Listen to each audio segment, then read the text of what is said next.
Okay, welcome to the October 28th, 2025 meeting of the Youth and Education Committee. My name is Katie Landa and I'm the chair of the committee. Tonight, we're joined by Brian Lafferty, and this meeting is called to order at 6:33 p.m. As a reminder, New York State law requires all committee members who are not able to attend the meeting in person to have their cameras on, but I don't think we have any.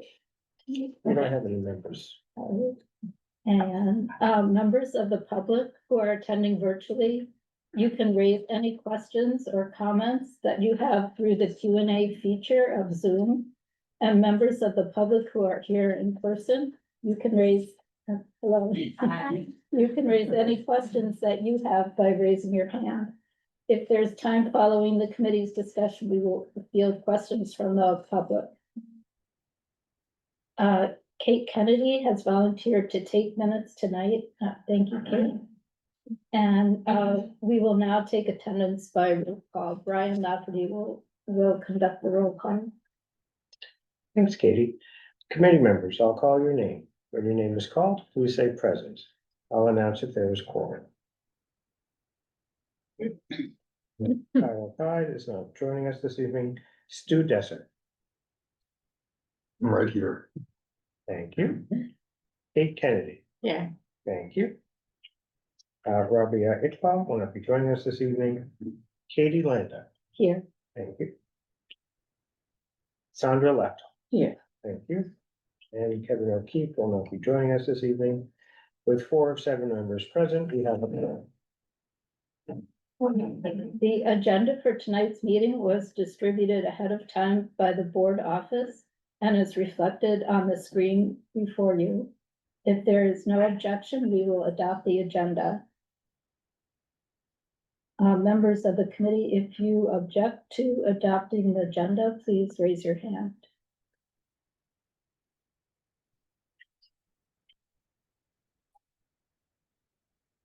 Seeing no objections, the agenda for tonight's meeting is adopted. The minutes from the June 24th, 2025 meeting are being drafted. When they're ready, they will be distributed to the committee for review. In order to conduct an efficient meeting, let's observe a few ground rules. No one may speak until granted the floor. Committee members who are here in person, if you have a question about committee business or wish to make a motion, please raise your hand and I will identify you so you can speak. Committee members unable to attend in person, if you have a question about committee business, you may raise your hand through Zoom and I will identify you so you can speak. All committee members, it is extremely important that only one person speak at a time so that members of the public watching at home can understand what is being said by each committee member. The chat function for committee members present via Zoom should not be used for committee business or questions about agenda topics. All such remarks should be made on the record by raising your hand through Zoom. Chat should only be used to alert us to any technical difficulties you are having or to state in writing information like an email address that was already stated aloud on the record during the meeting.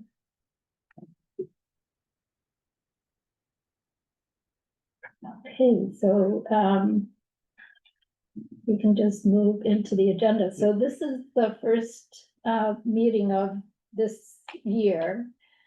So I thought it would be helpful for us to just get to know each other by sharing like what are the areas of expertise that we feel we're bringing to the 3 areas that are covered by this committee, and expertise includes lived expertise. It doesn't, have to be employment or education. So we really are supposed to cover 3 areas, and I didn't know that until recently. I thought it was youth and education, but we also are responsible for covering child welfare. So does anyone want to go first and talk about,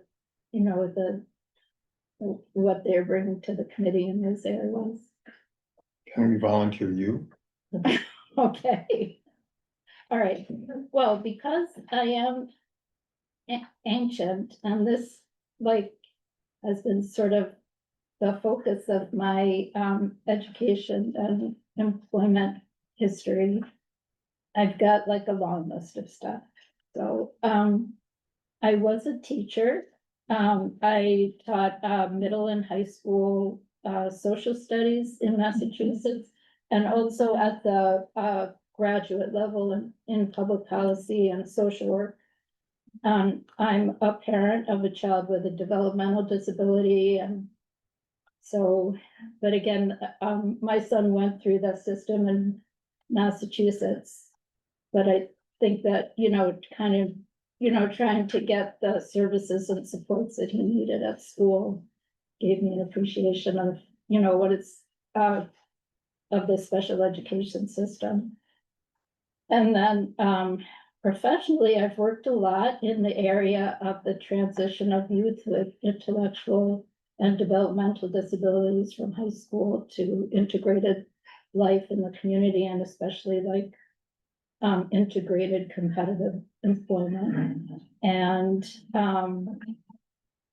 then also I had a big focus on children of immigrants and education. So when I was a teacher, I taught in schools that had a lot of children of immigrants. And then as an employee of UMass Boston, I was a founding member of an immigrant student task force, which included students and faculty and staff in developing supports for undocumented students. And as a high school teacher, I had a lot of undocumented students. And this was again in Massachusetts, which was much harder than New York State. And when I saw that my students were not able to go to college, I got involved with a youth-led immigrant rights movement that focused on the access of undocumented immigrants to higher education. And then when I did my dissertation, I looked at the access of young children of immigrants to education entitlements, and that was again focusing on Massachusetts. And in New York, I've been volunteering with the New York Student Youth Leadership Council with their Undocu Academy program that provides support with college access and the transition from high school to youth and immigrant families. And then I also have experience in child welfare, which right now I'm employed by the University of Illinois Research Institute that was established by a class action suit against the Illinois Department of Children and Family Services. So I work there on monitoring foster care processes and outcomes and focus a lot on racial inequities and preventing unnecessary removal of children from parents. All right, so now you made me do that. Now I don't want to go at all. But it's because, this is decades and it's been like a focus. Oh, anyway, So, okay. so, I'm not a teacher, I'm not a parent, I am a former kid. We want to see your Some credentials. people would question the former. But what I realized a number of years ago is that my life would be a lot better had I had a much better education. And this country would be much better if we were better educated. And consequently, I have read a number of books on education and theory. Not as many as you have.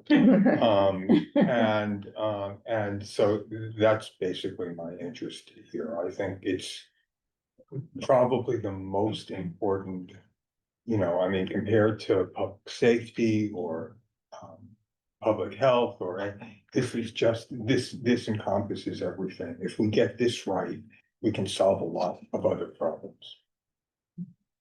Thank you. And Sandra, you. Sure. Soils have a long history.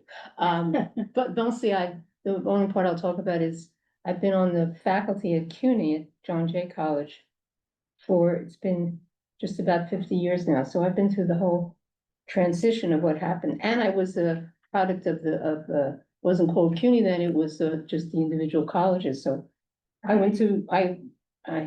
got my bachelor's degree at Brooklyn College. And then I wound up after I got my degree, as a faculty member at CUNY, as CUNY was transitioning, and I think it's a relevant transition in that. That's okay. It was a transition to open enrollment. So it went from a rather exclusive and really race-based school, though in Brooklyn, we didn't know that, to a very diverse student body. And probably we were all unprepared for the transition. We didn't know what we were facing, what was going on. No preparation for it. It was really quite difficult. And over the years, it has again transitioned. We now have community colleges, which deals with students who really are not prepared for four-year colleges, which at the initial transition, everybody was in the classroom. It didn't work. It was really quite a struggle. And so then they have set up the community colleges, the 2 years, and now students can transition after the 2 years to the four-year colleges. It's probably relevant for some of the issues that we have, as we're doing this, gifted and talented. I think that's probably, that's part of this. It's a subtext or text of that issue. And so at this point, the colleges, there's nothing traditional about CUNY, and what we teach and so on, but the structure of it has become more traditional from what it was. Other than that, of course, you're on public safety. I also have done work out actually on the Navajo Reservation on peacemaking, which I think is relevant in the school system, because as we found out, kids get into disputes, so we were involved in one, and understanding and other approaches to it, other approaches to dealing with these kinds of conflicts and disputes is really very helpful. So that's it. Thank you. Your turn, Kate. I'm Kate Kennedy, and I'm a new member to CU6 Community Board and to this committee. So thanks for welcoming me. And I don't really have much experience other than I am also a former kid. And I have 3 kids. So we have a 4th grader, a 7th grader, and an 11th grader. So there's one in elementary, one in middle, and one in high school. And so through that, I have had a bit of more contact, I guess, with schools and with families and them. Are your kids in the public school system or? They're not actually, Okay. but they have at different points. They're They're not now, but They were at some they point. were. Okay, thank you. And that's it. All right, great, thank you. All right, so the second item on the agenda was to really talk about the committee's outputs. And I bring this up because a few weeks ago, I was asked as the committee chair to finalize the needs assessment for the committee. And we really did not focus last year on what are the unmet needs of the, of our community district in terms of education, youth, and child welfare. So I felt really terribly about it. And I thought, well, why don't we start with, kind of a commitment that this year we're really gonna work on developing a needs statement for our community in those 3 areas.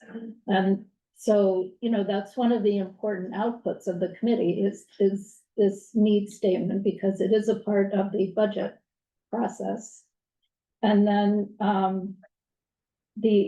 the other outputs that we have are that we can make a budget request. And we can issue resolutions to elected officials.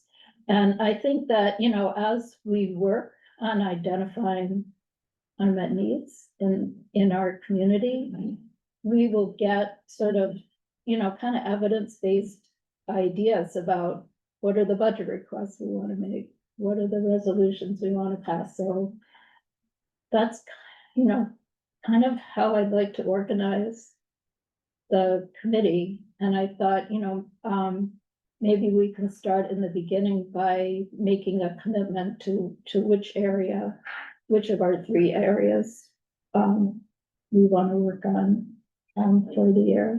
I want to make a comment, Yeah, which is, I don't know what the issues are in the community about education. right.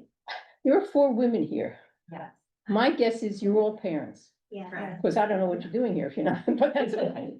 And, it feels like and so I was only briefly in the committee last year, and but the notion of, at least from your perspective, can we start with some input from actually residents who are raising kids here? Would that be acceptable? Because it's very hard for me to decide on an agenda when I really don't know Well, what we're the not issues gonna are. be deciding on what the needs are. Okay. Now, but Okay. just as a, you know, as a way, I really want to, you know, I don't want the committee to be drifting. So Okay. I, you know, wanna kind of I'm hoping to make a commitment at the outset that we will, over the year, be able to write a needs statement that will be due next October in each of the 3 areas.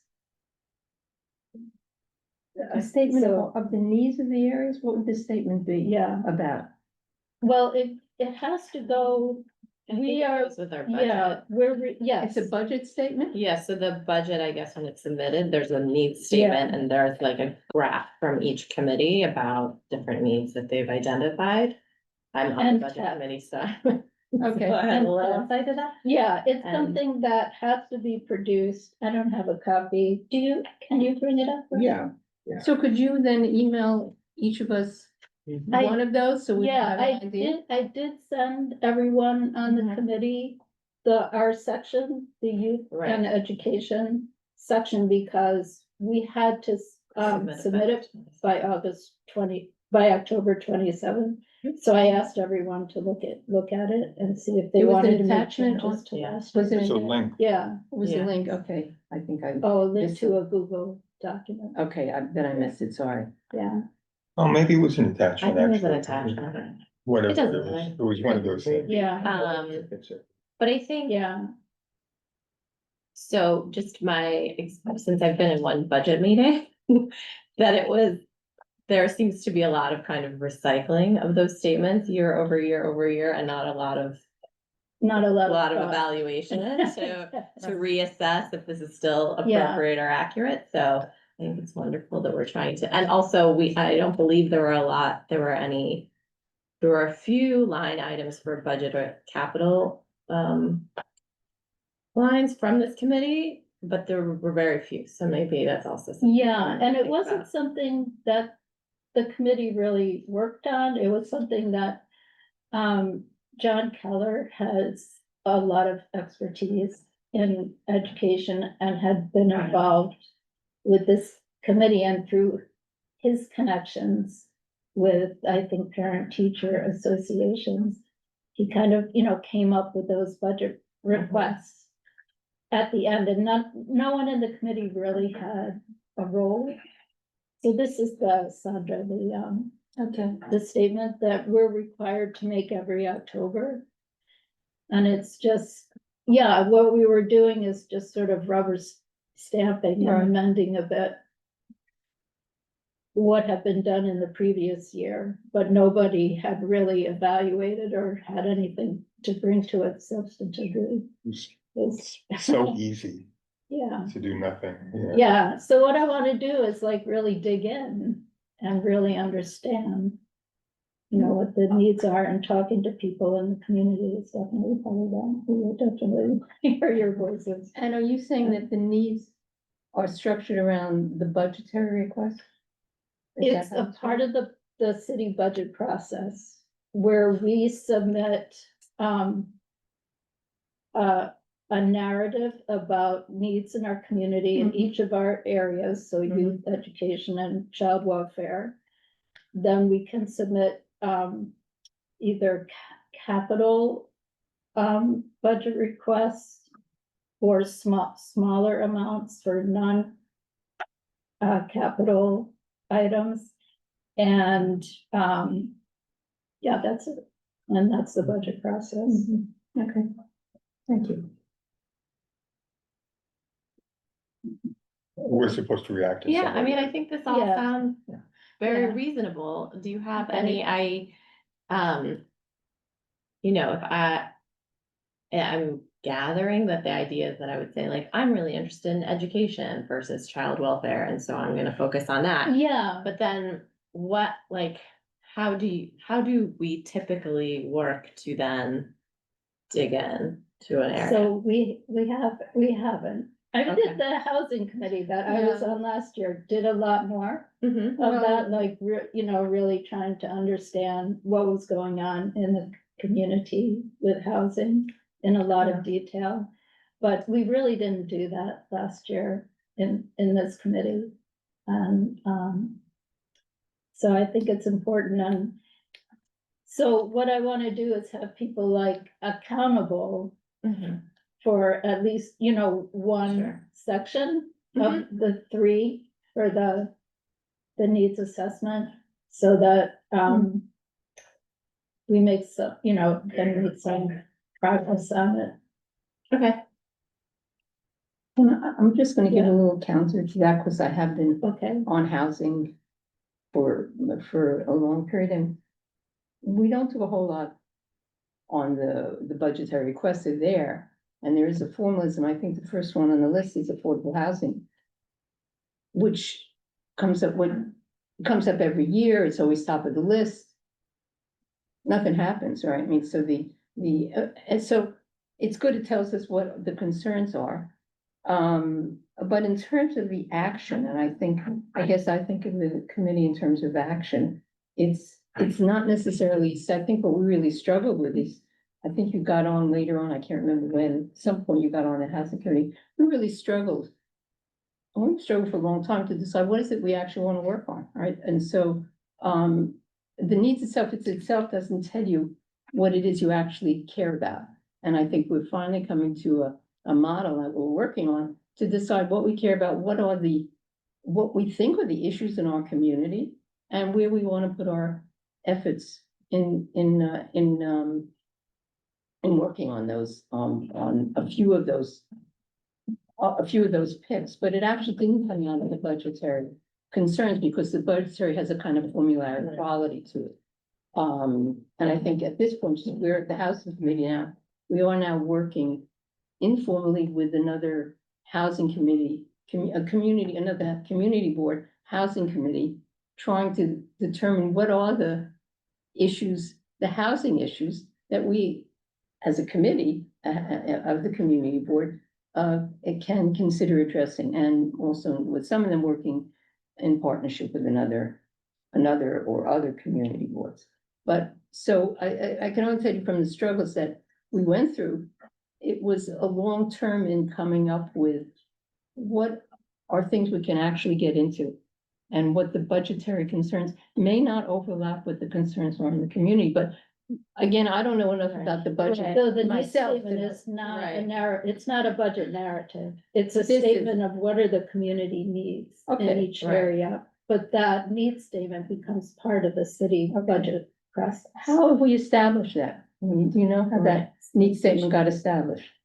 No. Okay, that's a crucial issue, Yeah. right? Right. That is the Right. issue. Right. that's the Because you issue, can come up with a Yeah. need statement, you think, okay, I don't get it, Yeah. but, so you wanna know, Right. that's what you Yeah. gotta know. Right. And I think we as a committee then, and the housing committee, are in the midst of working on what do we think the needs are of the community that we wanna work on, and it's a long-term process. I think we're all saying the exact same thing. Yeah. Which is, Yeah, we aren't sure what those are yet. Yes, So we wanna do good. that work, and That's so I fine. think this framework is just that we're, fine. when we wanna try to have some resolution to that work, so that we can have a thorough Right, statement and of that- design yeah. by next June, right? So like, we Yeah. have a good 6 months or something, or, Right, yeah, To- it will be due actually the end of next October. right, but I think We wanna we have might a want draft by the- earlier, cause Yeah, in by the the summer, summer. everyone runs away. so Right, yeah, have to see yeah, what we it don't is. officially. Yeah, so. Yeah, so maybe for, think about, which area Mhm. you would like to, to work on for the needs assessment. And then, I wanted to ask, are we ready to move to the next agenda item? Okay, Sure. so if people had specific items that they want to work on, if, I do, Okay. but I'm gonna talk for 5 minutes, so I'll be last. Alright. Or first, and maybe the I same think thing. I you're don't know. first. I don't have anything. Must be me, so I Okay. had a bad day, so I scribbled my notes down. I sort of introduced this idea last year to arousing silence. It's audacious, but I'm going to keep trying anyway. This committee has traditionally focused on crossing guards and school safety officers and school facilities. We've done some social stuff like trans girls in sports and immigrant education. And I don't dismiss those at all. Those are important stuff that makes a real difference in people's lives. However, I think it's a fundamental error for us to not believe that we should not handle double negative, the sort of enduring, profound failures of our education system. Uh, and not, we should not be leaving those to administrators and school managers who have for 150 years not really succeeded in our system. Our scheme of education doesn't serve us nearly as well as it should. We just saw the NAEP scores, not long ago that were not impressive. There's a split again between, the highest performing students and the rest of them. So I think we need to look at that. There have been demonstration projects. There's been the, experimental programs, laboratory schools. There's the 30 school 8-year study. There's, Deborah Myers, Central Park East schools uptown. A number of schools, a number of isolated projects that have succeeded, but they never seem to propagate out to the rest of the system. So I'm proposing that we, as a community board, attempt to bring reforms to some of the schools in our area, within our district. I know that you're probably, well, you are the only one in our committee with an academic background in the area. But I'm not proposing that we design a program, but rather that we, through a short series of conversations with scholars and practitioners, and consequently, by inviting a community fellow to work with us next year, that we bring programs into our community that perform two functions. One is to experiment with pedagogical methods. And the other is to use these programs as a vector to transfuse successful methods to the regular schools.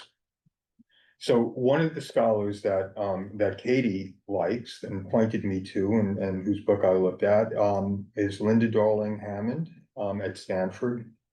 And I don't agree with everything she wrote, but I think the gist of it is widely understood to be true. So she wrote, quite often, education agency staff have developed and enacted policies that reflect little or no knowledge of existing research about the effects of the mandated strategies on teaching, learning, student success, or the functioning of schools. Many of these policies are directly or indirectly harmful to student learning.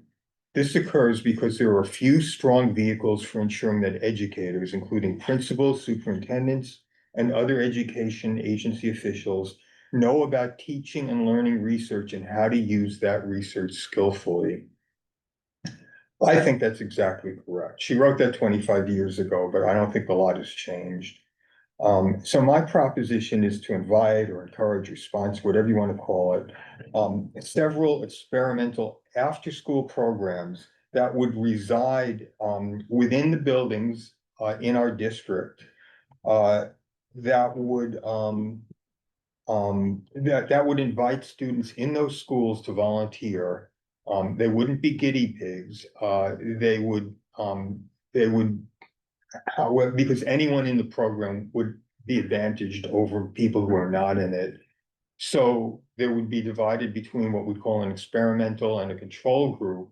The control group would get conventional tutoring. So they're still advantaged. And you compare them to the experimental group, which uses any of the methods that have been fairly well established to work or that are still being tested. And that makes this then a valid scientific experiment, but it also benefits everyone. And most important, teachers who operate in that school and principals in that school will get to witness firsthand what's going on in the program, which doesn't happen when these things happen in isolated schools. I don't propose this with Pollyannish optimism. That definitely would not characterize me. I know this would take work, a lot of work on our part, and the probability of success is not huge. But, you know, I have little doubt that if we invite scholars and practitioners to talk to us about this, they'll tell us everything that won't work. But through these kinds of conversations and starting with the concept, we can then evolve into some kind of plan that might work. So finally, there's the old proverb, you know, you need a good education to get a good job. Which I think is just extremely short-sighted. You need a good education to have a good life, and you need a good education to be a good citizen in a democracy, assuming this survives as a democracy. If you're better educated, you're more likely to be in good physical and mental health. You're less likely to be homeless or behind bars. And you're more likely to be informed and capable of making logical decisions about your life and about your government. And as a consequence, your children will also end up inheriting this advantage. So I know this is ambitious and it's abstract, but I would like for us to take the time, not necessarily now, to discuss it and consider it as a possibility. And I have no problem being told that it's crazy.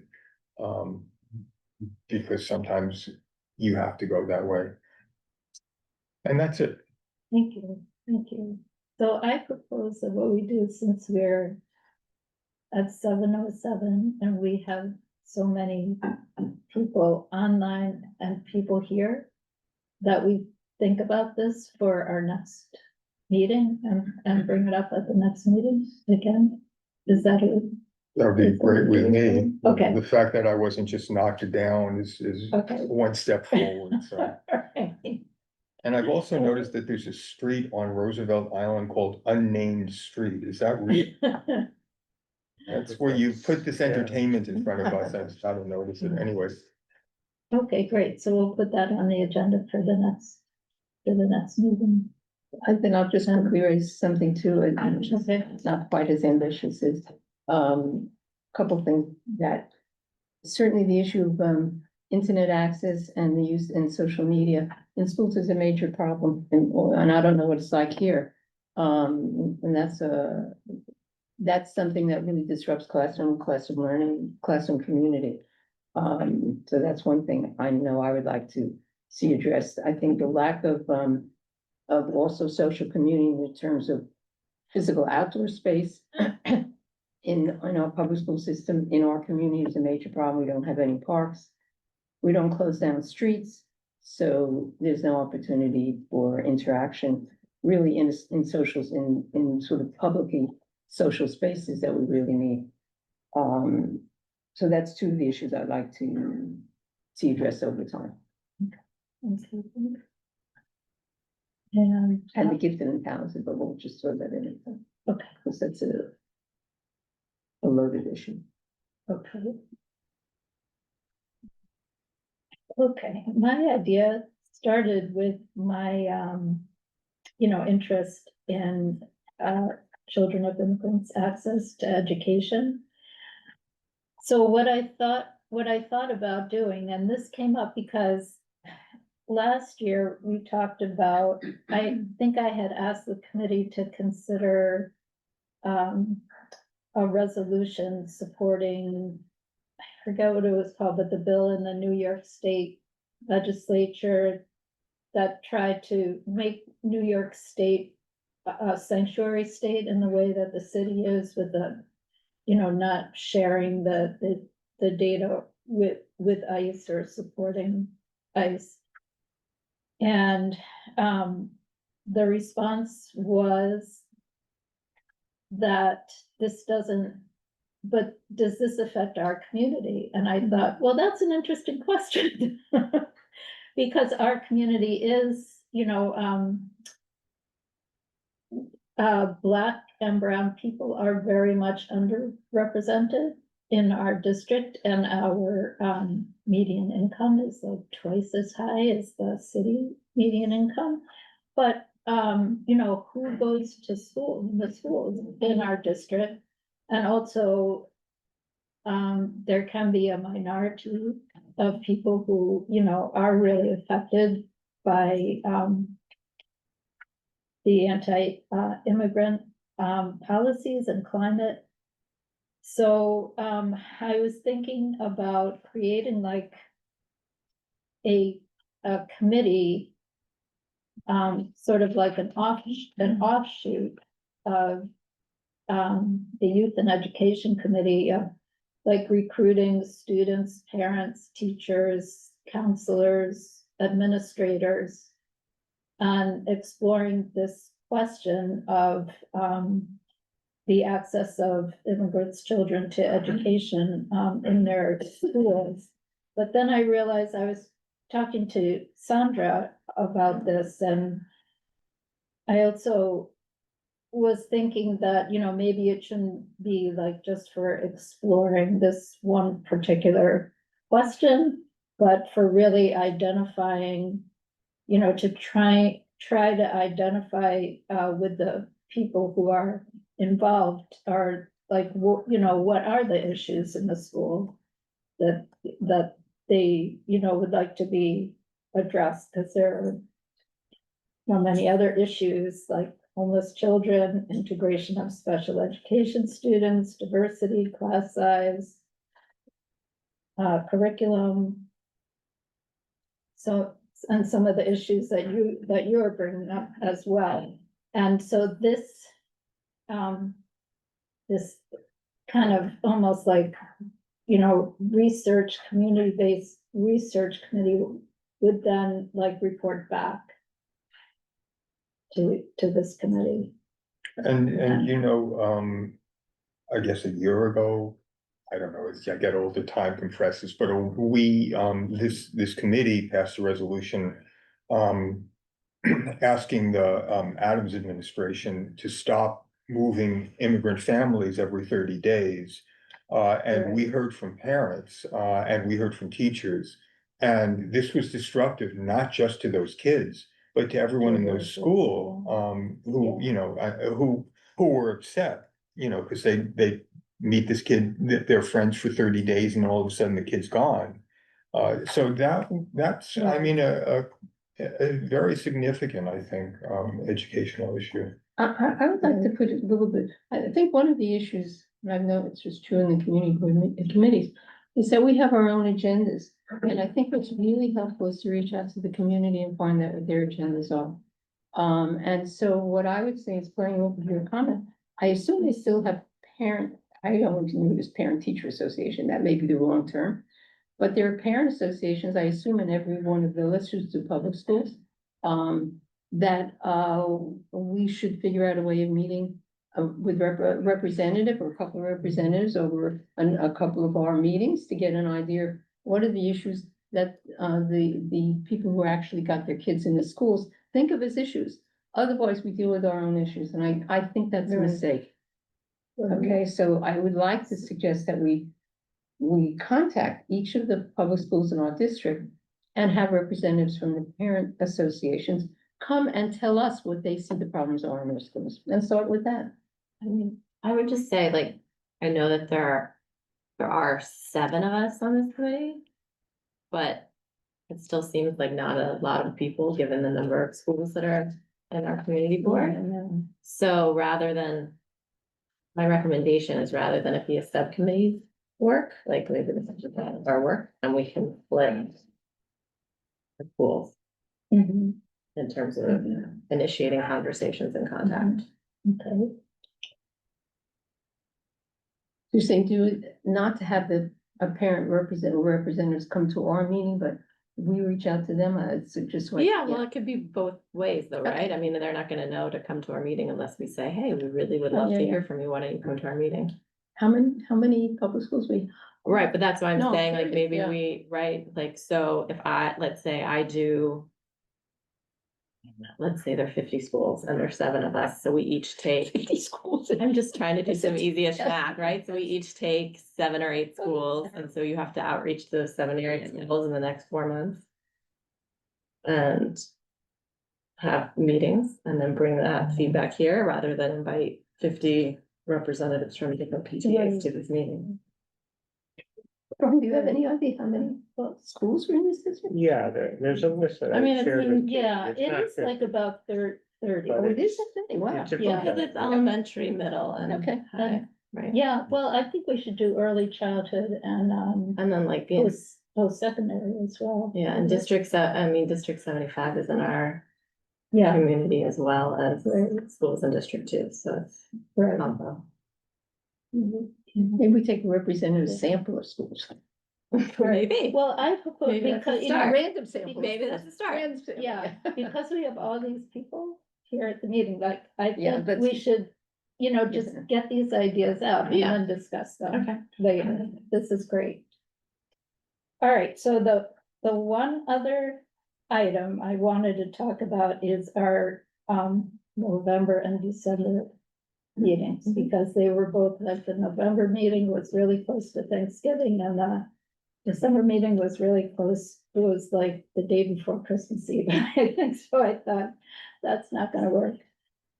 So what I propose is that we meet on November 18th. And the other thing that can happen on November 18th is that there is a group called Youth and Power that has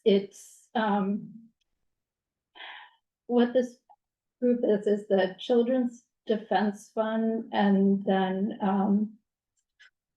with the CUNY Public Science, CUNY Graduate Center Public Science Project had gotten funding to do a pilot and an evaluation where they gave youth aging out of foster care $1,000 a month for a year.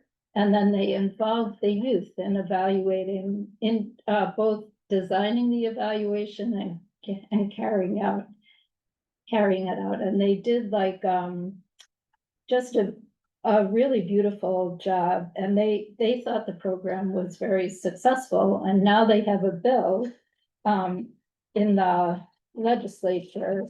It's Senate Bill S 7291.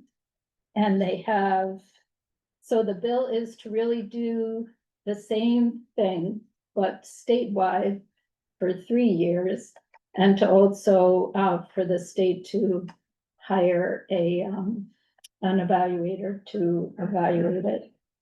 And, the sponsor of the bill is, Jabari Brisport. He's a state senator from Brooklyn.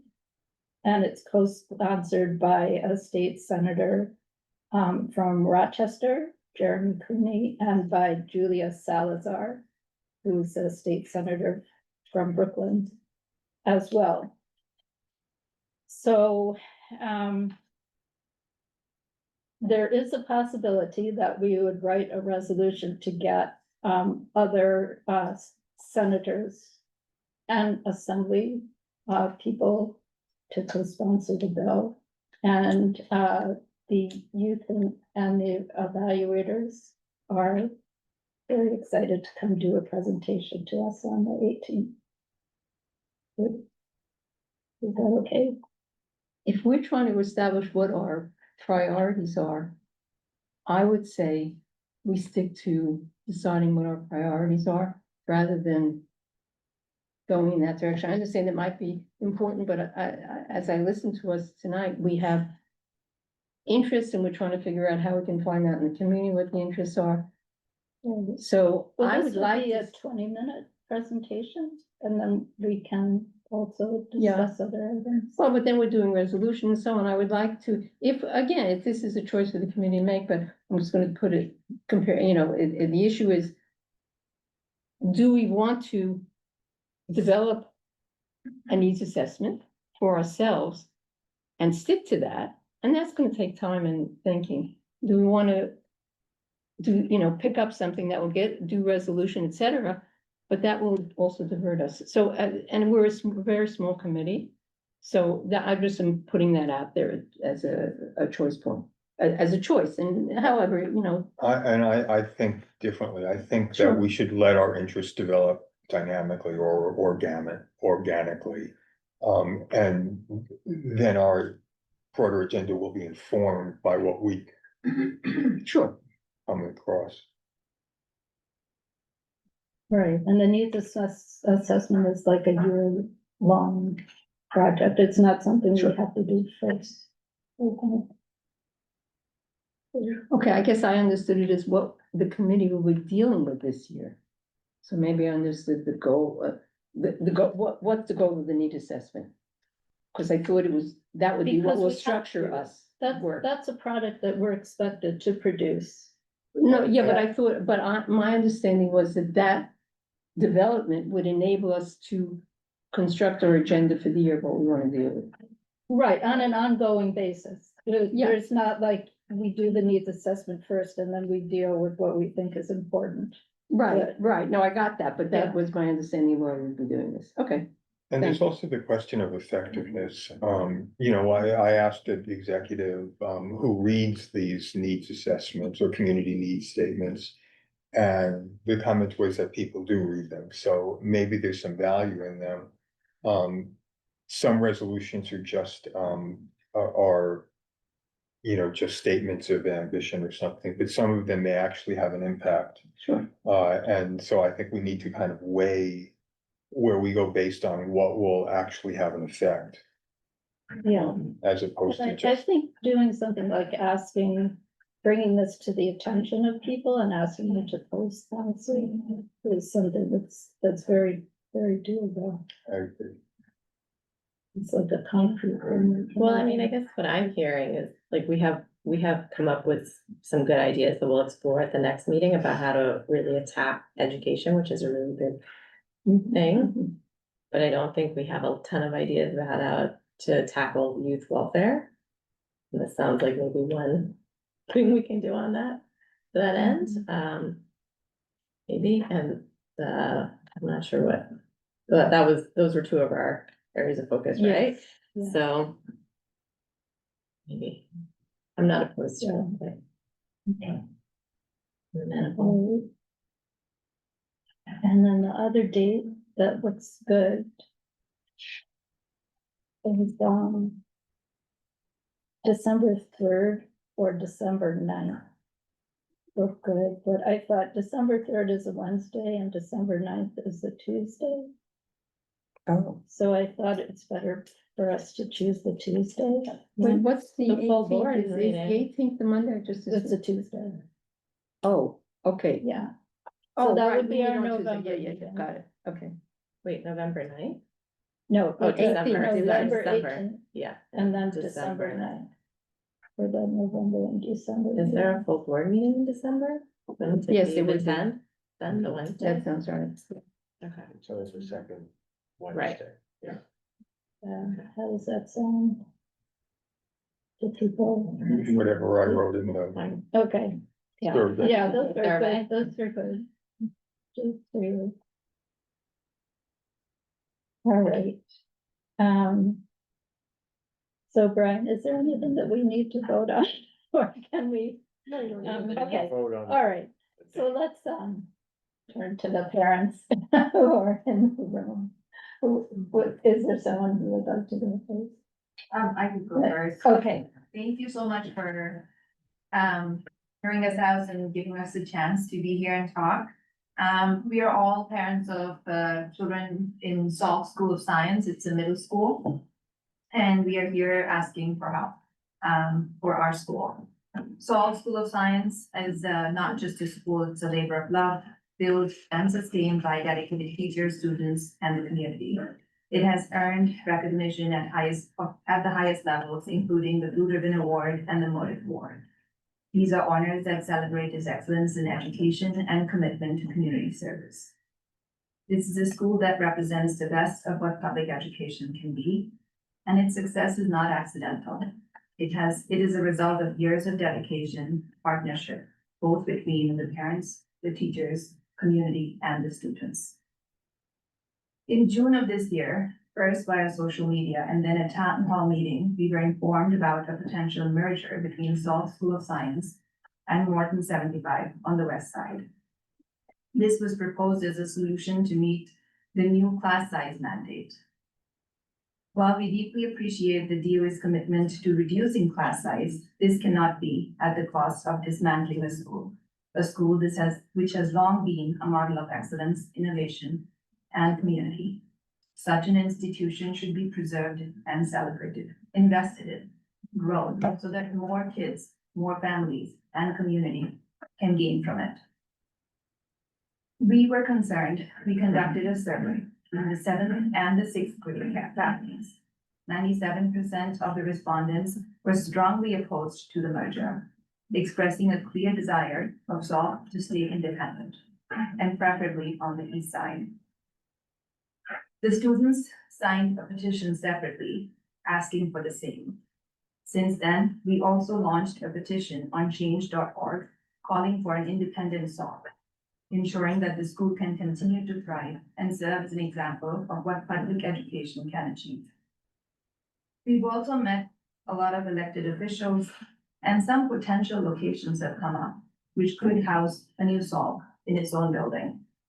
One of them was Spark, and their other one was the medical examiner. So we are here for help to look at other possibilities, suggestions.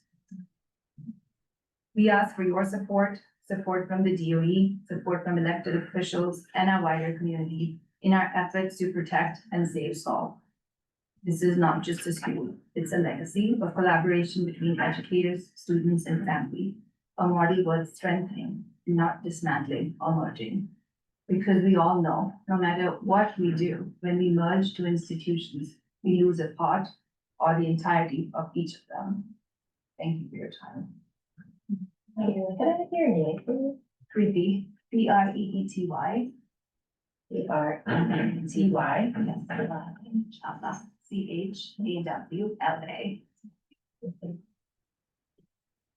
We could use any help, any support for our schools, for our community. We are not against DOE's small class size. Honestly, every school could use it. I think the kids will benefit from it, but not at the cost of merging two schools, dismantling an institute that has been earning awards and allocates despite being in a building shared by another school. So it can only do better and achieve more when it's given its own identity. Can you give us a little bit of the background? I know you're, Sure. So Salt Fitness School, actually, this is its 30th year. where is it? Salt is on 20th Street, East 20th Street between First and Second Avenue. It's Yeah. PS40, so it shares a building with PS40, so PS40 has the Oh, first three okay. floors, and then fourth and fifth floor are Salt School of Science for the middle school. The DOE's proposal for smaller class size mandate came out in 2022.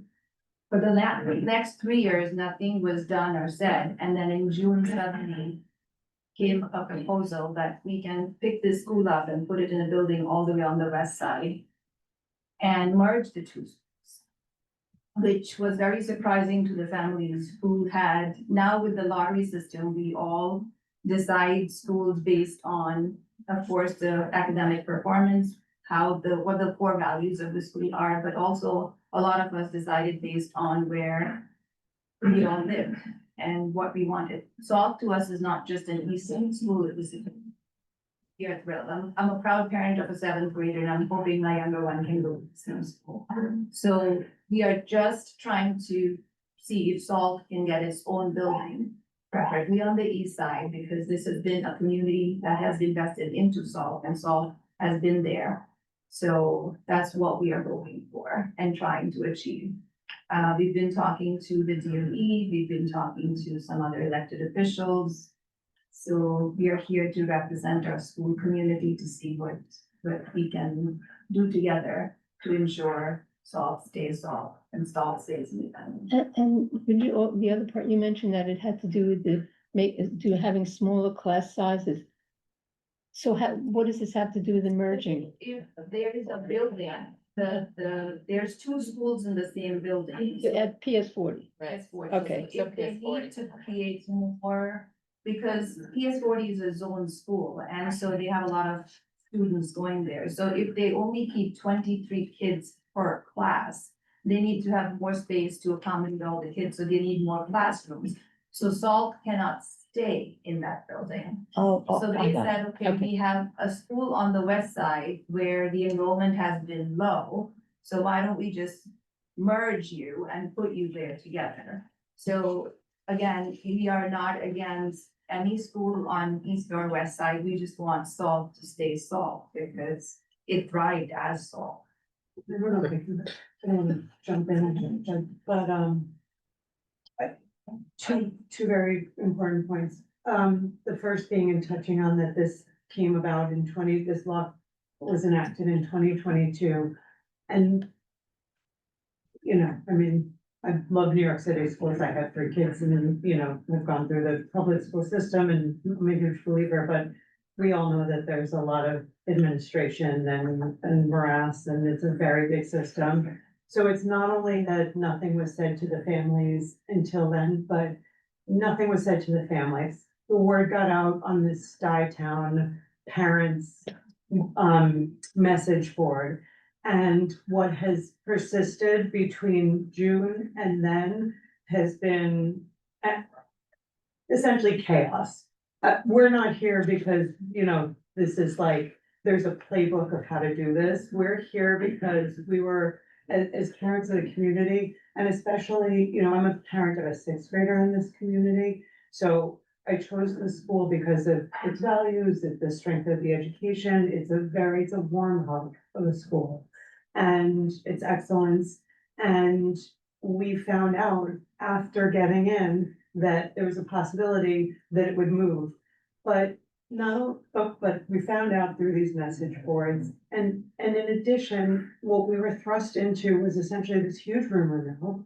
Our superintendent, who is of course a well-meaning person, he has this job because he wants to make the school system better. So I don't think that there's ill intent, and I think that he saw that he has this east side school that needs a home and this west side school with lower enrollment, and that we have a square peg that we could solve both problems. The problem is it truly is a square peg in a round hole. Number one, Salt, in addition to all of the accolades, is a lottery school. Morton, the proposed merged school, is a zone school. And so they just, the mechanism to get into the school is just a different mechanism. One, you put your lottery number, and the other, you also put your lottery number, but it's, if someone for any reason doesn't put a lottery number, or the parents miss the deadline, or the parents don't know about it, they get all the kids from the zone. So it just is two very different DOE mechanisms, and they're being forced together. Morton is at a low point in its kind of educational pathway. It is a new building, a new community that faced a lot of challenges.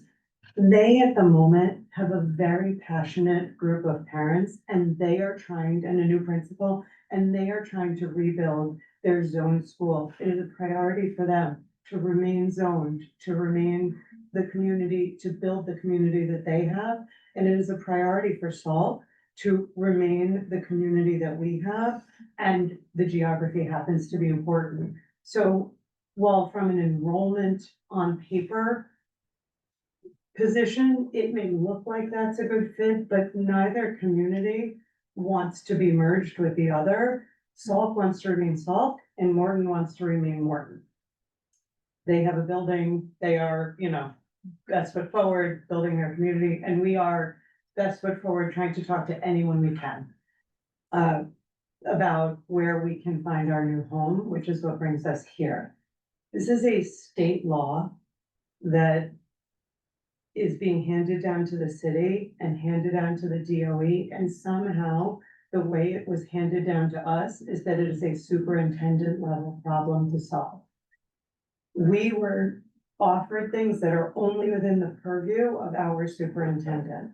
In the grand wisdom of how this law is being executed, there is no master plan.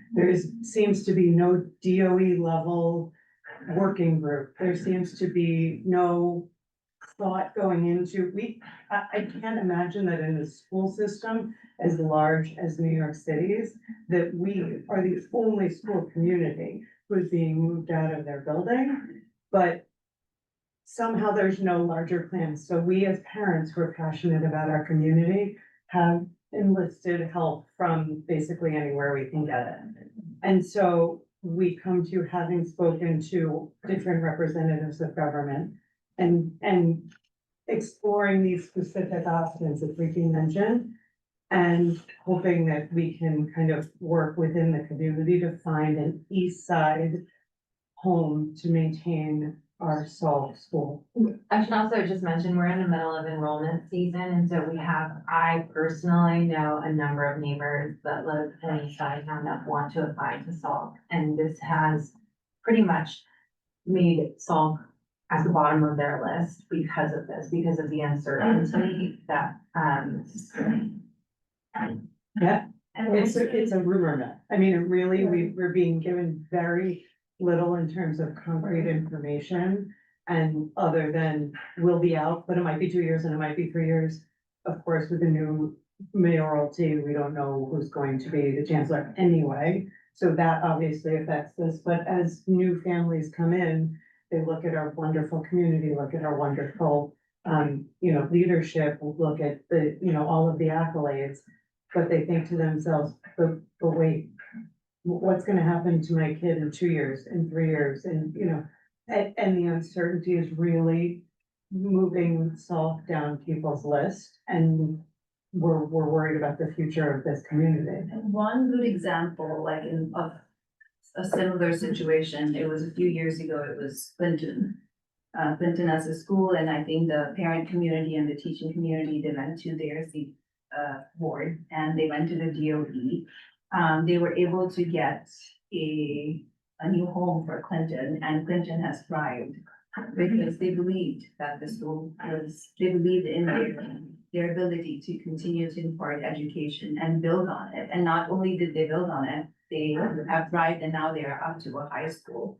Salt can do the same. We're not saying we can do 6 to 12 now, but that's something that can be invested into, something that can be a future. So if we can secure a new home for Salt, then we can build on it. We can build on it where more kids, more families can be a part of this beautiful school. And this can become a middle to high eventually, or at least stay a middle school, giving excellent education and, brings up by the community. So we have something that is an example of that has been done in the past. It's like, this is not the first school that's facing a building crisis, but, there are schools that have had similar situations, and so we're asking for help to see if our school can get a similar help in terms of securing its building. What you said really spoke to me about, that there's some places of real excellence in the city.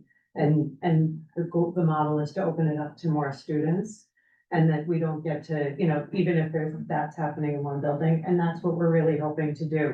We're trying to kind of make the bumper feature here and use this as an opportunity to not only strengthen SALT in a new home, but potentially grow it and to bring this blue ribbon school to a larger group of kids. So can I ask two related questions? And I mean, I've looked online and Salk is one of the higher rated schools, and the proposition of merger looks like it's averaging the numbers. What makes Salk so successful? And rather than conceptual merger, would Salk be able to expand to welcome the kids from the students from this other school and continue the success that you've had? So they don't want to be welcomed into SALT. They want to remain their own community and they're on they see a path towards strengthening their own community.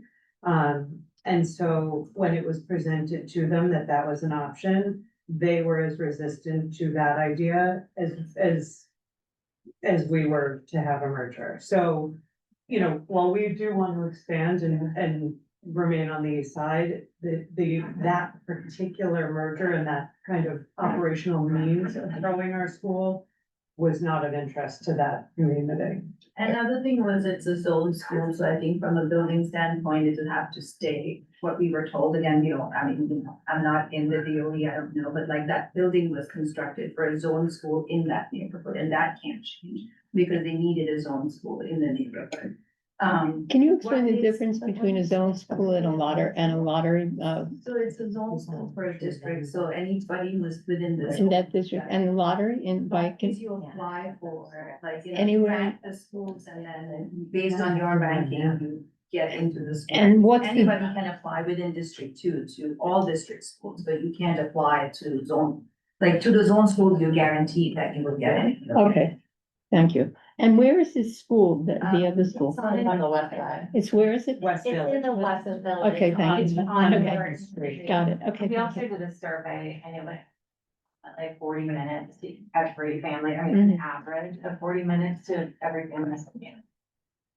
And just to answer your second question, what makes SALT exceptional and great? My first question. I'm sorry, he answered one part of it, so yes, your first question, apologies. SALT's just fantastic, from principal to teachers to everybody working there to the community that has vested in. I think that's what makes it's not, it's a very well-oiled running ship. The teachers are phenomenal, they are very, very involved in the care. I'm not saying other schools are not, but also together, the parents, the community, it's all worked very well together, and that's what makes SALT very, very special. I think the kids had filed a petition, and I think all the kids had also written some letters to the DOE, and one particular statement that stays with me with my childhood, that one is that if you move SALT, you will take you will be removing a part of me and taking it away, and I'm not sure I'll ever get it back. That's how kids think about SALT.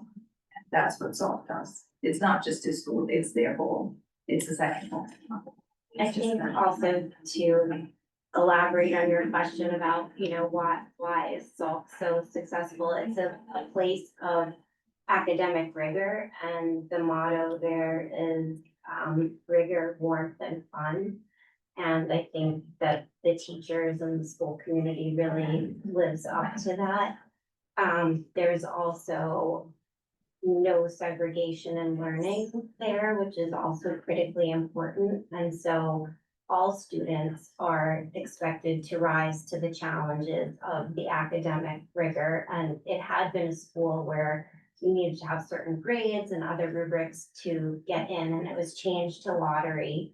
And despite being changed to lottery, they've been able to uphold the academic standards that they had been using before, when it was, you know, a school that it was very difficult to get into as far as grades and other metrics. So it's really a place that fosters a sense of the importance of learning, but also having fun and having a very warm environment. It's also a very small school.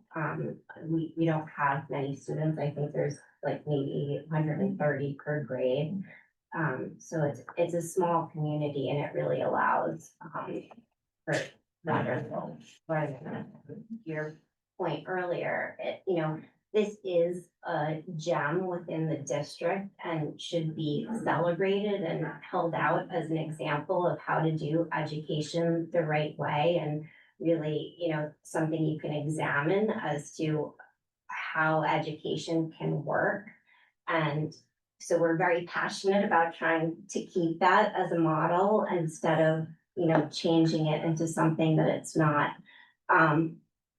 The other thing is, we have absolutely, you know, no issues with Morton as a school. It's just a fundamentally very different place. Our school focuses on science. Their school is an art school where children pick different art majors and do project-based learning. And it's the ways that the children are taught and learn are completely different, and it's really hard to wrap your mind around how those things could work together.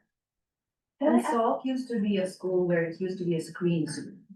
And it was one of the top schools, and it was a screen school. It stayed a top school and became a lottery school. So that's what Salk does, is that it doesn't matter who comes in, it just, because the community, there's no segregation. Everybody is pulled up together, one team, right? So that's how it's been, and it stayed. And maybe being a small school has helped, because they can focus all their energy on the kids and, you know, take everybody together. Small class size will hold in on that. We're not against it. We're just against it being merged and put aside as a, you know, it didn't matter as to what it's achieved. Like we said, it's a gem here. We need to celebrate it. We need to build on it. Maybe that would be another Clinton in the making, or, you know, or more. But we just, And we really used Clinton as our model. Like, as soon as we found out about this, the parents got very active with the petitions and surveys to find out. And we also agreed as a community, like whatever the survey revealed, that's what we would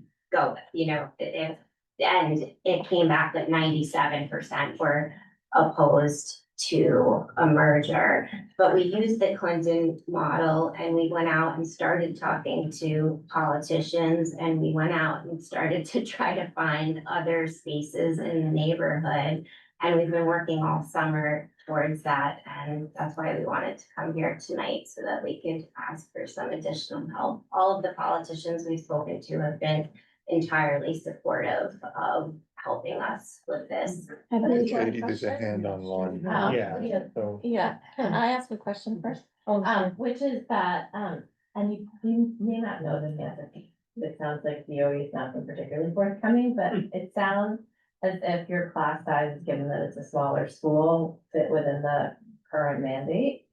That would be, I think the current plus. sixth grade is. I think the current sixth grades have moved The towards the mandate mandate. are larger, Okay. our upper grades have not moved to the mandate, but the real issue is that PS 40 needs. no, I get that, I'm Right. just, I guess the next part of my question was, and if you move to Morton 75, you will still then satisfy the mandate? Class size?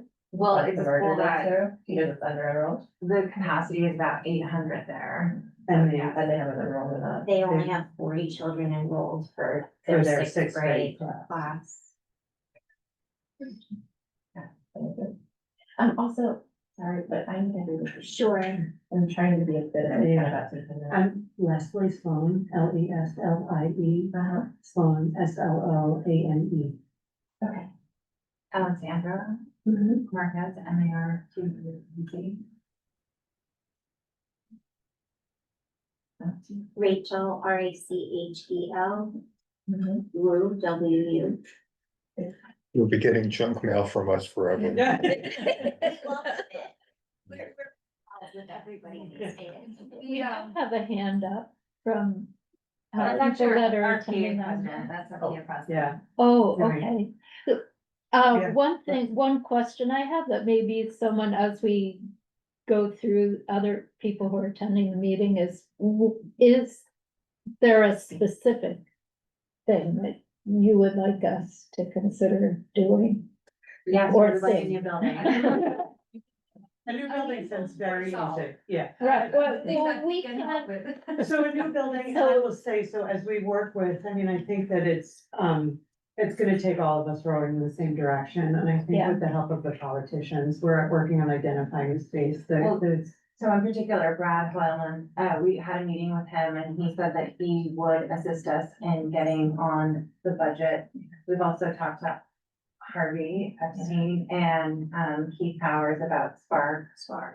I mean, we're And do you really. wanna just kind of detail what Spark is? Yeah, we know. They know. They Yeah. We would love to be that. yeah, it That's- sounds that's like our it's a perfect Dream. fit. It's Right. a blast from our current. Yeah. It's science. Yeah. Let's make that happen. It's a science facility, we're a science. Right. Yeah. Because the other thing I was thinking is that it's not just the school, but the process is that, you know, it was like a top-down thing and parents were not really included in deciding how to solve this problem. Correct. Nor are. So that's why I was wondering if you Nor- want us to address Yeah, the no. process I mean, as well. I think that if, I mean, listen, that's a like, I think that if addressing the, no, I'm like. We got How long do you have? I think addressing the process at the moment to us feels ancillary only in that we're solution oriented, right? Like, we're trying to figure out the solution for the school. If we thought that the entire DOE was throwing up their hands and having the same process, and someone was going to say, stop. We need to figure this out for the entire DOE. Let's stop the moving and the classing and the thising and the thating and figure out how to do this like a McKinsey would do it. Sure, but I think at the moment, like, this class size thing is being enacted and it's happening, and like we were saying, there's educational benefit, but at the moment, we're kind of triaging for what the result is for the community. And so if addressing the process isn't done system-wide, I don't think it helps us in particular. I think it would help the city, but who am I? But I think that at the moment, we're really focused on the outcome of where our school community can be housed once we can no longer be in the current building. We would love help Yeah, towards let's Spark. turn to the online people. How do you? Hi, good evening. My name is Effie. Thank you so much for having us today. Wow, I'm on a big screen. I can see myself on a big screen back there. I'm the PTA co-president at Salk, and I just wanted to kind of echo what these amazing women who are sitting there have said so hard on our relocation committee, because we have one, please. I just wanted to add like just a few points that I've been thinking about through this discussion. And I think kind of to understand our stance a little bit more, when we were first told about this potential merger, what we were told that it would be a Salk prevailing school. So we are, you know, we have an amazing interim principal, you know, hopefully permanent. We have a really amazing faculty at our school, and we do have an amazing art program as well as a science program, and we're affiliated with a lot of hospitals and pharmaceutical companies in the neighborhood. We have some really interesting field trips, and that's not to take away from Morton. They have that as well, and they have an amazing, you know, music and art program there as well. The problem is that we were told it was going to be a Salk prevailing school. And then it was kind of like when we went to our first meeting to discuss this with members of the Morton community and members of the committee who would be making this decision, it turned into a merger and not Salk prevailing. And so this worries us because then we're forced to compromise on our faculty, on our academics, and Salk is the kind of school where the motto really is that every kid is advanced. So there is no advanced program at Salk. Every kid is treated as though they're in an advanced program, and not all Lotto systems have that kind of program. And Morton does have a separate advanced program, and their motto is more to meet kids where they're at, which is great. But it's not really how Salk operates. And so what we found in our discussions that there were a lot of areas where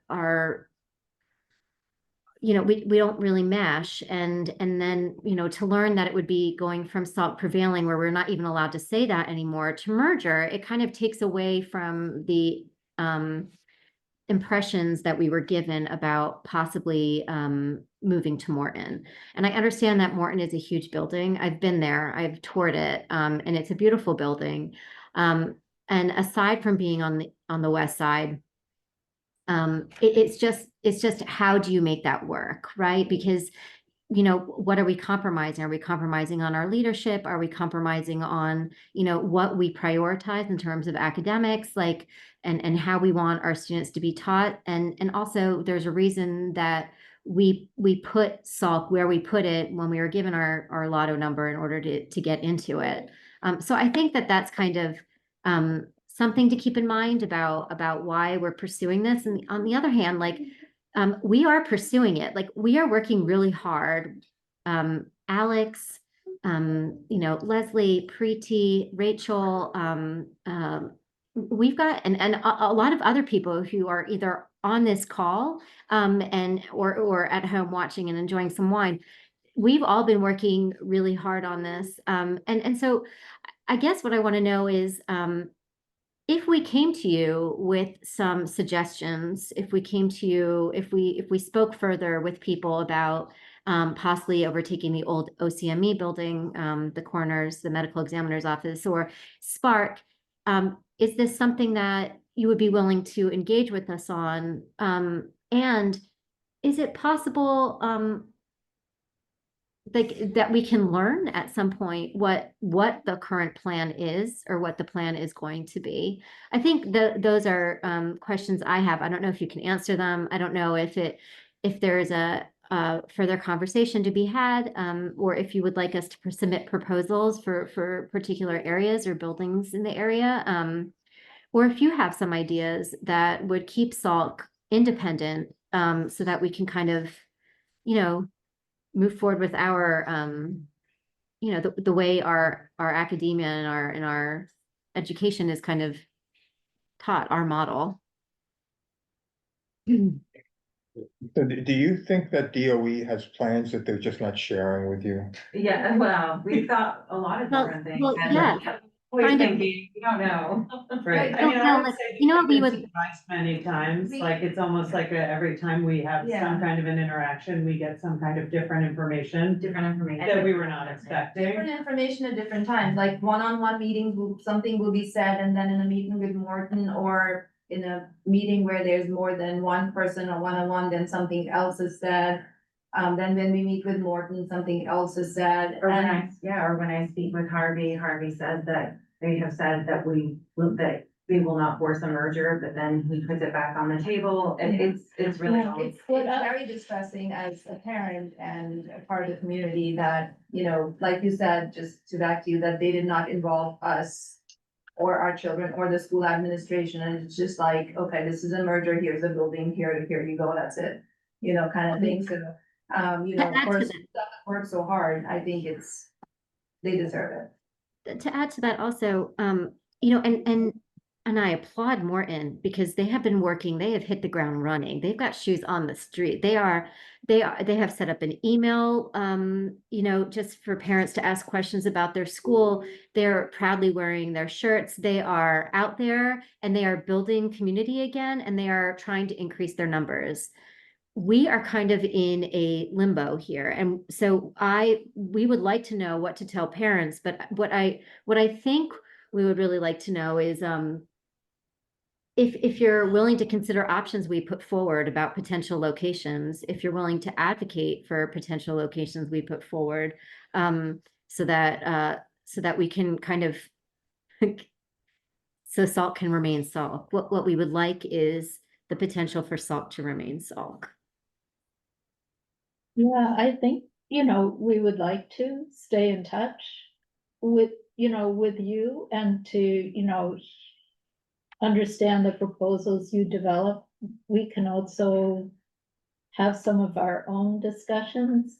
What I was told recently is that Superintendent McGuire paused the merger plan for a year to explore other possibilities. Is that incorrect?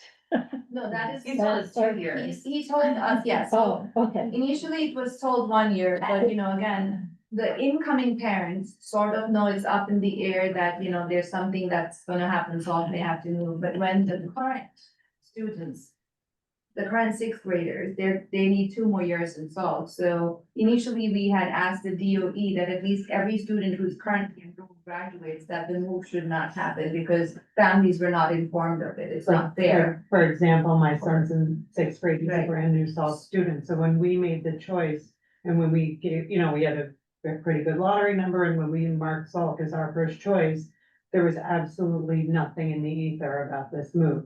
We were thankfully given the seat at Salk, we landed there, and only then found out that there was potential for a move. So at the moment where what Kelly has told us is that it's on pause for 2 years, so that it would be after my son's 7th grade year, so his last year in the Salk community would be wherever the new, you know, in that case, wherever it is.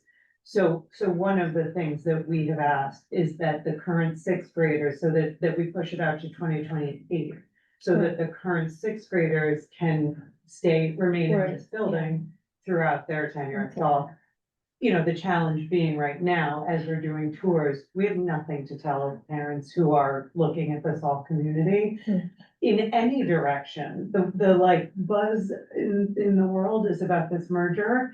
And so we kind of can't fully dispel that rumor, but can't, you know, we can say we love our school, and to Effie's point, like Morton has this incredible PR campaign, we love Salk. I mean, we love Morton, here's how we're rebuilding, we have this new principal, we're growing, we have this parent community, they're answering questions, they're having coffee. We have nothing we can say. We don't, And again, you were told 1 year, we were told. we 2 were years. told to. So, you know, what's So- being told is different in different.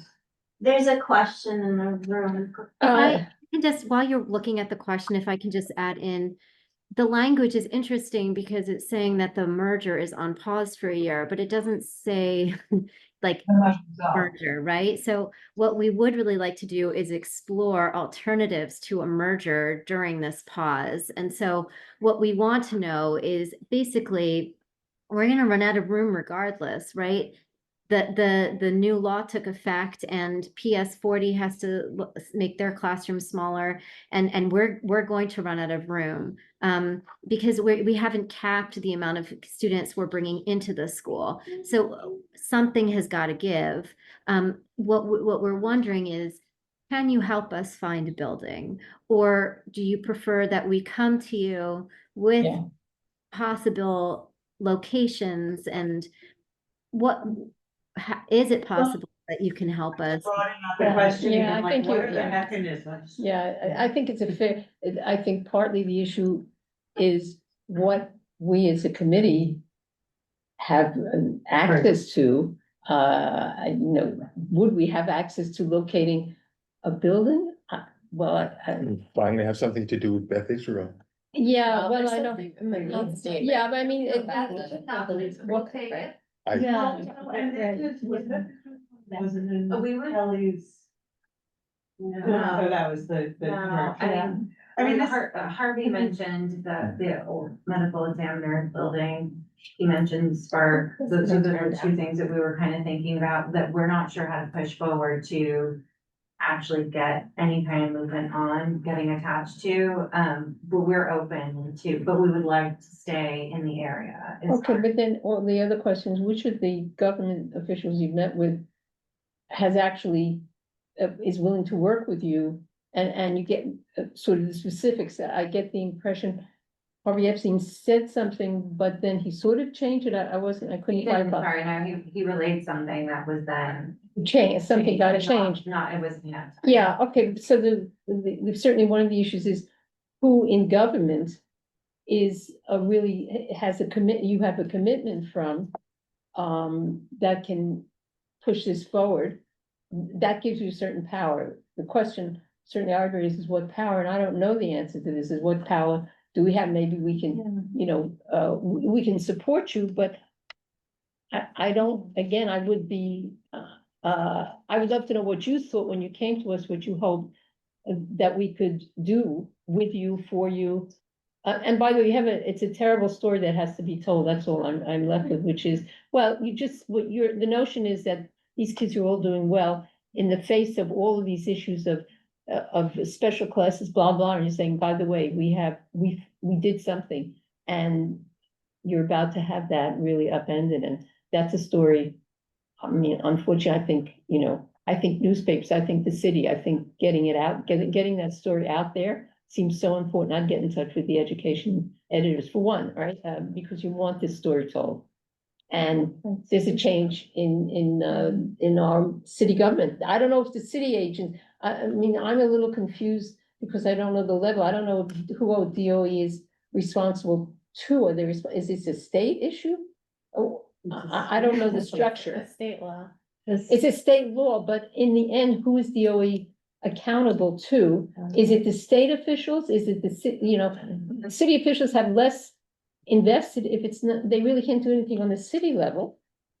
Then you've got to work with the state, your state representatives, but you probably know more about that. Yeah, I think Then we the might city know. implements. Huh? I think the city is responsible for implementing the state law. But it's a state law, but does the city government have any say in this? We've been In the told way it it's depends a implemented. lot on who the mayor is gonna be. Yeah, it's the way Okay. it's implemented. And just to catch up on this, PS 40 Yes. is a zone school No, Yes. elementary. Elementary. and Yeah. it's much larger than Salk, or? So PS 40 is pre-K or kindergarten through fifth grade, and then we are sixth grade to eighth grade. So they occupy the bottom floors. Right, they're a zone school and they're larger than you, or They they're? have 6th grades, and so they're I a would little bit assume they're bigger, much larger student body, than yes. Mhm. Yeah. But I guess it's because they're zoned, that they have the precedence Correct, in the that's building. why they have Yeah. priority in the. And I understand there's a District 75. That's in a different, that's, in the building. no, Yeah. that's a different, that's on 23rd, but. it's- Yes, yeah. Oh, Like, okay. Oh, okay. Alright. But, and there's no ability for them to use the space in Morton for both a zone school and a specialty school. No. Meaning the, like, Co-location. No, you Like- can't co-locate. You can't co-locate. No, that was already told by Kelly, that co-location's not even an option. I don't remember know why. Yeah, he started with when we went to the town hall, after you can correct us, right, co-location was straight up told, co-location is not even a possibility. But I don't think that has any to buildings. I think. I don't know, right, I don't know think the he why just behind it. dismissed- I think he just dismissed that. Right, I don't know if it's a Kelly no, or a structural no, or a, I think DOE, he no. just dismissed it. I think, what we should do too is talk to the community board 6 chair to understand, what it is that we can do.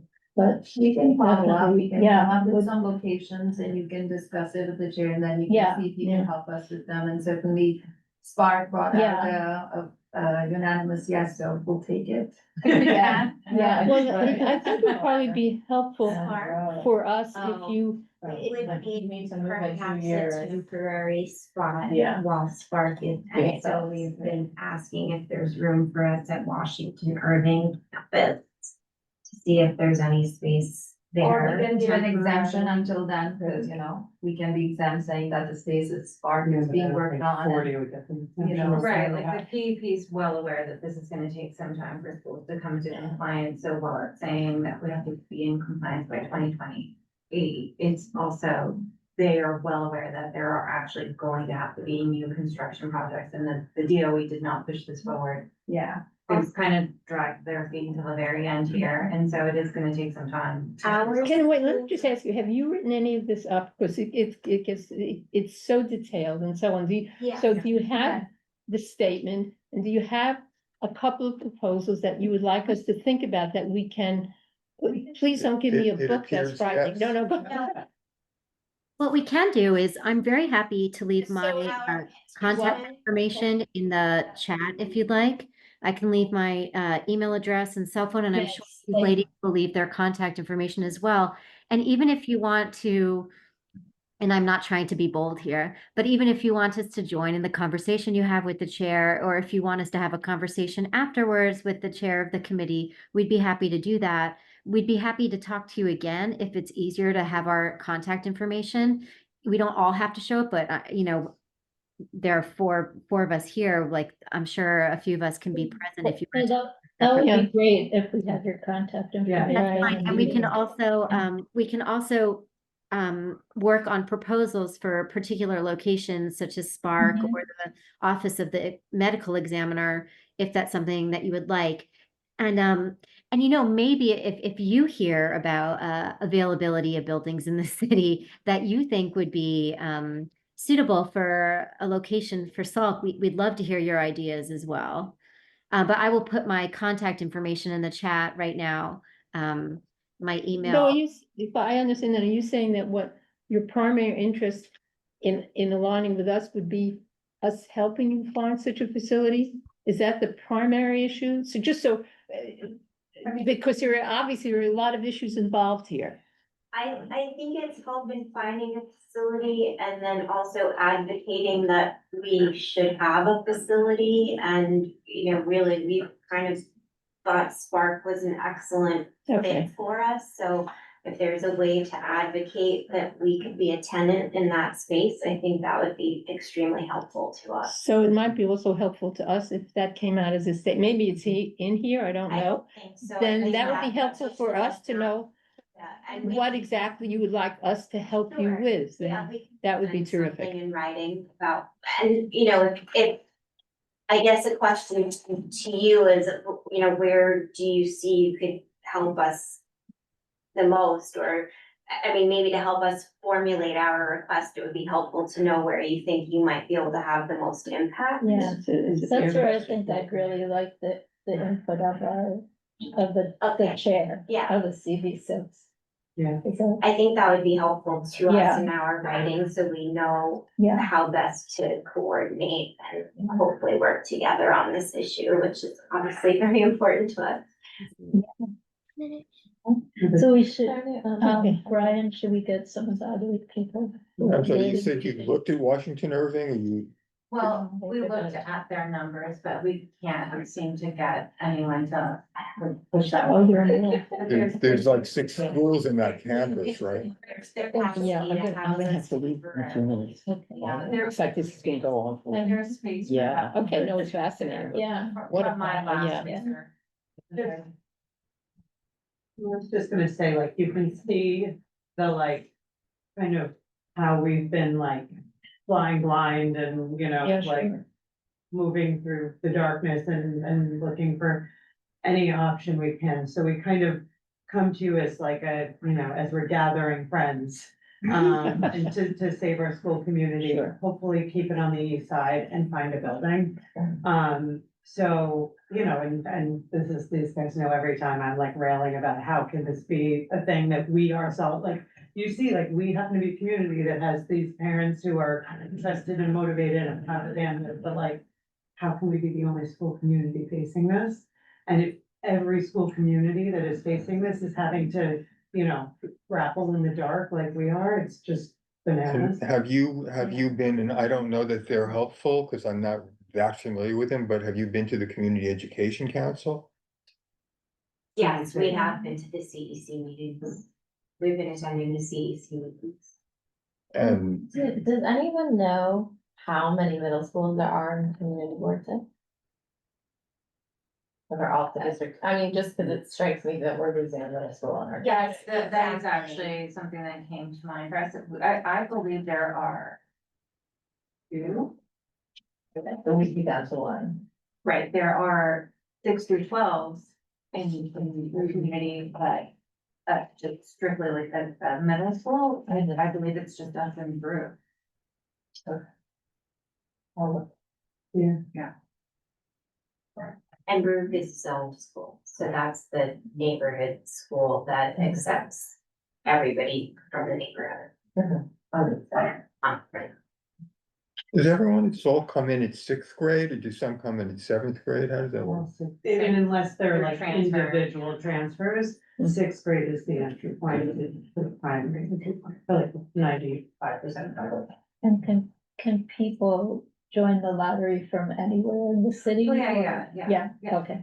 So No. This No, is it's It's a in District Two school, so you could put another, like, someone from outside of District Two could put Salt, but you're never gonna get it. Like, you actually have to have a pretty decent, right now, you have to have a pretty decent lottery number within District Two to get Salt.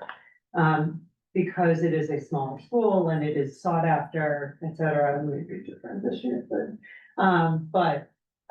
so you really, it is all So District. Two. children living within District Two are eligible to Yeah. join the lottery. Okay. Did you also raise the issue that this could be going on in other schools in the city, but you don't have a way of finding out that information? Well, I think we are so far the first to be put up for this, like Okay. a merger. So, but there are many schools that are not able to meet the class size mandate, that do not have the ability to do it. Like Clinton is actually one of them. Okay, So yes, it's because that would be very useful if there were other they all schools have their now. own building. I see, Yeah. okay. So I want to get to some of the other people who are reading. So anyone else, who's attending virtually, if you'd like to speak, if you could raise your hand.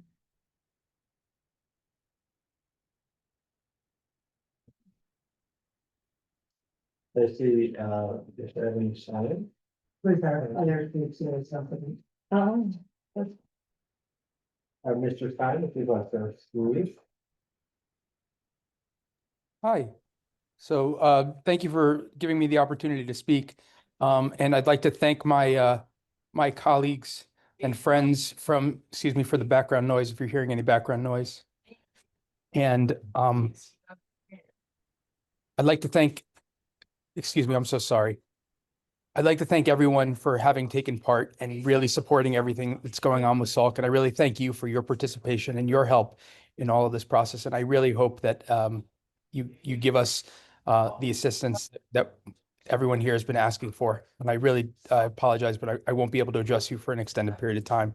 I'm also one of the PA presidents with Effie, and it's been very, very a warm feeling right now hearing from all of you. Thank you. Thank you. Just if we want to send you a proposal, is there a particular email address that we use? Oh, thank you. I got it. Thank you. Yeah. Thank you. I'll write that down. For anybody who's online, if you want to communicate with the board office, you can just send an email to info@cbs.org, cbsix.org, excuse me. So, I'll just.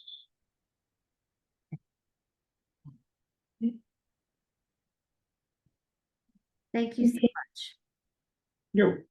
Yeah, we will definitely see what we can do to help. Thank you so much for Thank you. making us aware of the situation.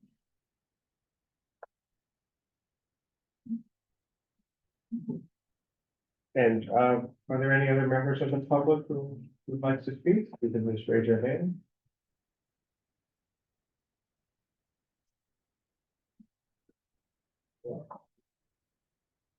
I don't see any other raised hands, so. Okay, good. Thank you. Thank you. And thank you. Thank you. You have a few. I got, Oh, okay, all right. the only names All I right, so didn't we'll- have were like some of the people who are on the attendees but didn't speak. Yeah, I'll be sending. it. Okay. Yeah. But otherwise, I think I got it. We'll find out though. You'll have a week's worth of work for you. I have my rough draft. Anyway, I'll try to get it. to Thank you. Oh, good. I love the cuddling. Thank you so much. Thank you. Good night. Yeah. Okay. So there are professional Kleenex.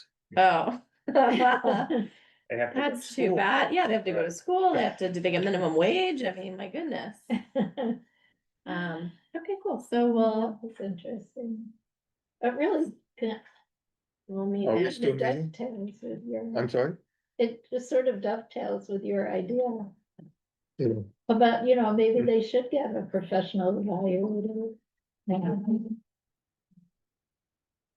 Do more to disseminate the model. values and- Do you want us to move to adjourn or? do you- Yes. Okay, I move to adjourn. All right. Okay, we Okay, don't at need a second. 8:19. If I there don't are- know what the. So you're just Sounds saying great. there are no objections? If there are no objections, we will adjourn. Until November And so the meeting's adjourned at 8:19. 19. Oh, okay. Cool. Thanks, team. Thank you, everyone.